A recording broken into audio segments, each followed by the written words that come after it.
역사 속에는 사랑과 권력 그리고 비극이 얽힌 수많은 이야기들이 있다.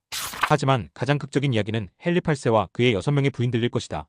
당시 헨리 8세는 있는 대로 불어있는 고도비만에다 썩어들어가던 다리 상처에서 풍기는 악취 종교개혁은 했지만 교리는 기존의 가톨릭을 고수하는 답답한 태도로 남성으로 보나 종교인으로 보나 개인적인 면모로 보나 유럽 최악의 남편감이었다. 하지만 그는 어떻게 6명의 아내를 두었을까? 그의 아내들은 어떤 인물이었을까? 빠르게 살펴보자. 헨리 8세의 첫 번째 부인 아라곤의 캐서린은 스페인 카스티아 왕국의 이사벨라 1세와 아라곤 왕국의 페르난도 2세 사이에서 태어났다.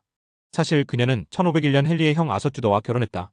하지만 아서는 이듬해 사망했고 왕위는 헨리 8세에게 상속되었다. 헨리는 형의 책임을 모두 떠맡았고 그렇게 캐서린의 새로운 남편이 되었다. 둘은 금슬이 좋았지만 캐서린이 아들을 낳지 못하자 헨리가 왕위 계승을 위해 이혼을 원했는데 큰 문제가 있었다.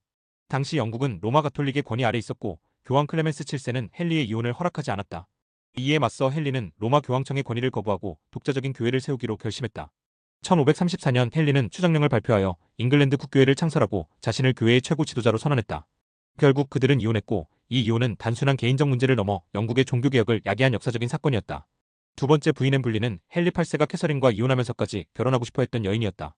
앤 불린과 헨리 8세는 1526년에 만났으며 헨리 8세는 앤의 발랄하고 귀엽고 지적이고 도발적인 매력에 정신을 못 차렸다. 그들은 헨리 8세가 여전히 아라곤의 캐서린과 법적으로 결혼했던 1533년 1월에 결혼했다. 앤 불린은 1533년 6월 1일 여왕으로 즉위했고 9월에 미래의 엘리자베스 1세 여왕을 낳았다.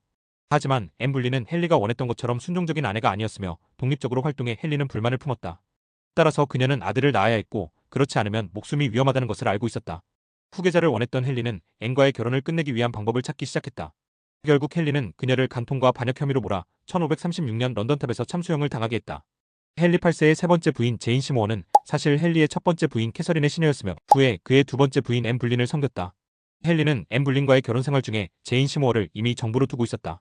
헨리 8세와 제인은 앤이 참수형을 당한 날에 약혼하고 그로부터 11일 만에 결혼식을 거행했다. 그리고 마침내 그녀는 헨리가 그토록 원하던 아들 에드워드 6세를 낳았다. 하지만 제인 시모어는 출산 후 감염으로 갓난 아들을 제대로 안아주지도 못하고 눈을 감게 되었다. 그리고 슬프게도 어릴 적부터 쇠약했던 에드워드는 1553년에 15세의 나이로 세상을 떠났다. 헨리는 제인 시모어를 가장 사랑했다고 여겨지며 사후에 그녀와 함께 묻히길 원했다. 헨리 8세의 네 번째 부인은 클레페 공국 출신의 안나 폰 클레페이다. 당시 왕가의 혼인은 대개 국제결혼이라 혼인이 결정되면 결혼식이 있기 전까지 매년 양쪽에서 초상화를 교환해서 예비 신부와 예비 신랑의 성장 과정을 알리곤 했다. 이때 안나의 초상화를 그린 화가가 당대의 대화가 한스 홀바인이었고 헨리 8세는 그녀의 초상화를 보고 마음에 들어했다. 하지만 헨리 8세는 초상화와 다른 안나의 실물을 보고 경악했다. 참고로 헨리 8세는 당시 고도비만이었기 때문에 안나도 마찬가지였다. 사실 헨리는 교황청과 신성 로마 제국의 가능한 침략에 대해 그의 세력을 강화하기 위한 수단으로 그녀와 결혼했다. 하지만 클레페 공국이 신성 로마 제국에 깨지면서 혼인을 지속할 필요가 없었고 결국 그들은 결혼 6개월 만에 쌍방 합의로 결혼을 무효화했다. 그 시절 유럽에서는 부부가 성관계를 갖지 않으면 결혼이 성립되지 않은 것으로 간주했으므로 결혼 무효화를 할 수 있는 근거가 있었다. 헨리 8세의 다섯 번째 부인 캐서린 하워드는 앤 불린의 사촌으로 헨리 8세의 네 번째 아내 안나 폰 클레페의 시녀였다.